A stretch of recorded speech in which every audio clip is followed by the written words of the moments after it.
Welcome back, guys, to Catapult Wealth Market Update. Once again, we've got Sailesh Bhan from Reliance Nippon Asset Management. Sailesh, why India? Why should Australian investors look at India? India is a country whose time has come in terms of economic growth because of what has happened in the country in the last 10-15 years. After the first generation reforms which happened in mid-90s, India is now going through second generation reforms which are materially more far-reaching and have greater implications.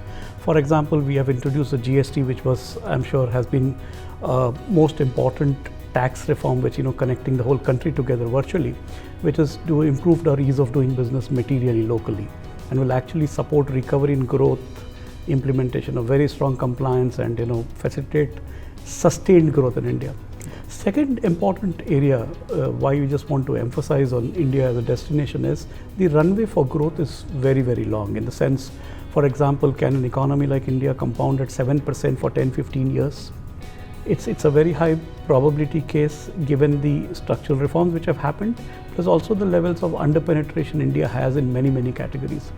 We in India call it the underpenetration opportunity, the premiumization opportunity, and also the velocity of consumption. It's like more a replacement and more volume of consumption happening. So all these three drivers are rarely available in an economy of this scale and size. We are today hitting now about close to $3 trillion in terms of economic size, and we still have a runway of 10-15 years of growth of real GDP of 7% possible.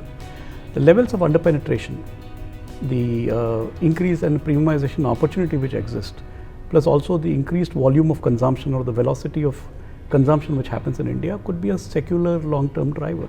And hence it's very interesting to be participating in it, and hopefully over a period of time very profitable as well.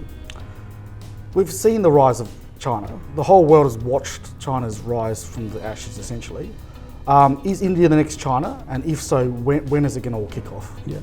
India and China today are very different economies, in the sense the similarities end at the size of the population. So India is about $2,000 per capita income today. China has already crossed close to $8,000 per capita income. So the differences are today very large. The rapid growth which China saw over the last several years, India has just started to see in the last 7-8 years. So it's like we need another 10-15 years of solid, strong growth to achieve what China has achieved.